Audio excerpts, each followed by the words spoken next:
جب دل میں عظمت الہی ہوتی ہیں پھر اللہ رب العالمین اپنی معرفت عطا فرماتے ہیں، اور ایسے کئی واقعات اللہ والوں کے ہمیں ملتے ہیں۔ حضرت ذوالنون مصری رحمۃ اللہ علیہ مصر کے بہت بڑے اللہ والے گزرے ہیں، بہت بڑے بزرگ گزرے ہیں۔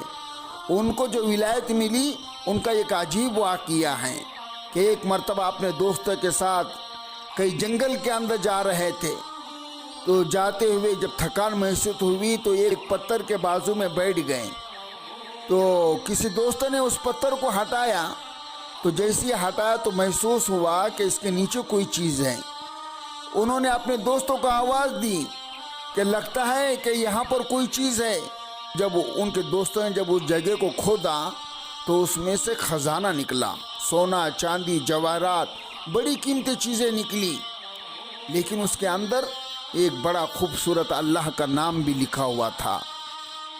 تو حضرت ذوالنون مصری رحمۃ اللہ علیہ نے کہا کہ بھئی اس کو کس طرح سے تقسیم کیا جائے؟ تو حضرت نے کہا میاں دوستو ایسا کرو، یہ سونا، چاندی، جواہرات سب تم لے لو، اور یہ جو اللہ کا خوبصورت نام ہے یہ مجھے دے دو۔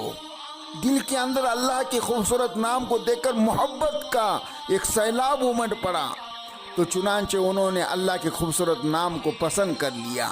دوستوں نے کہا کہ بڑا بیوقوف ہے، ہیرے جواہرات کو چھوڑ دیا اور سونے چاندی کو چھوڑ دیا اور ایک معمولی چیز لے لیا، کہا کہ اس کو عقل نہیں ہے۔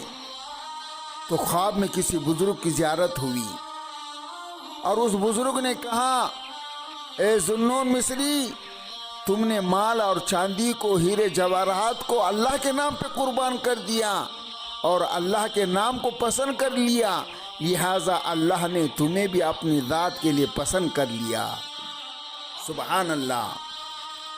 جب صبح اٹھے تو ان کے دل میں اللہ کی محبت اتنی بھر چکی تھی کہ ان کو اللہ کی معرفت نصیب ہو گئی۔ اللہ کا نام پسند کرنے پر اللہ کی معرفت نصیب ہوتی ہے۔ مقدر سے ملی جس کو محبت کی فراوانی، اس کے ہاتھ سے ہوتی ہے روشن شمع ایمانی۔ تو اللہ کی معرفت جب دل کے اندر آ جاتی ہیں، اللہ کی محبت آتی ہے، پھر اللہ اپنی معرفت کا تجلی کا نور اس کے دل کے اوپر ڈال دیتے ہیں۔ جیسے کہ حضرت موسیٰ علیہ السلام کوہ طور پر گئے تو وہاں پر 40 دن ٹھہرنے کا حکم ہوا۔ اب انہوں نے اللہ رب العزت کا جو ہے تو دیدار نصیب ہوا۔ اس وقت اللہ رب العزت نے حضرت موسیٰ علیہ السلام کو جو دیدار کرایا وہ 70,000 پردوں میں سے اپنی تجلی کو ڈالا۔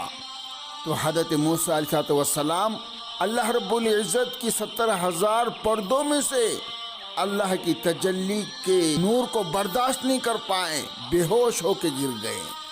لیکن وہ جو پہاڑ تھا کوہ طور وہ جل کر خاک ہو گیا، سرمے کے مانند بن گیا۔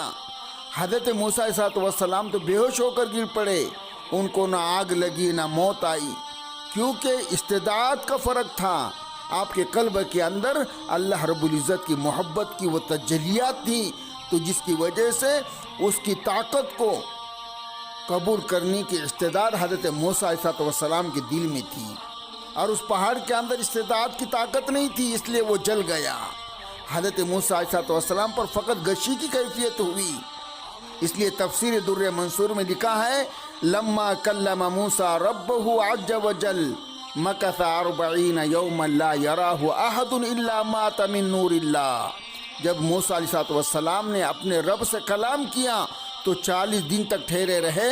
اس کے بعد آپ موسیٰ علیہ السلام کا چہرہ اتنا روشن اور چمکدار ہوا تھا کہ ان کے چہرے کو نہیں کوئی دیکھ سکتا تھا، اگر کوئی دیکھ لیتا تو اس کو موت آ جاتی تھی۔ حضرت موسیٰ علیہ السلام اپنے چہرے کو چھپائے رکھتے تھے، حتیٰ کہ ان کی بیوی بھی ان کا چہرہ دیکھنے کو ترستی تھی اور وہ نہیں دیکھنے دیتے، اس لیے کہ ان کی آنکھوں میں وہ حسن و نور آ گیا تھا کہ اس تجلی کو دیکھنے کے بعد دیکھنے والا ان کے حسن کی تاب نہ لا کر اپنے جان سے ہاتھ دھو بیٹھتا تھا۔ سبحان اللہ۔ تو جس نے پروردگار کے حسن و جمال کو 70,000 پردوں میں دیکھا، اس کے چہرے کا حسن اتنا بڑھ گیا کہ مخلوق اس کا بھی دیدار کرنے کی استعداد نہیں رکھتی، تو بتاؤ جو 70,000 پردے کے اندر جو نور تھا تو اس کے حسن کا عالم کیا ہوگا۔ اللہ رب العالمین آپ کی معرفت ہمیں نصیب فرمائے اور ہمارے دلوں میں آپ کی محبت عطا فرمائے۔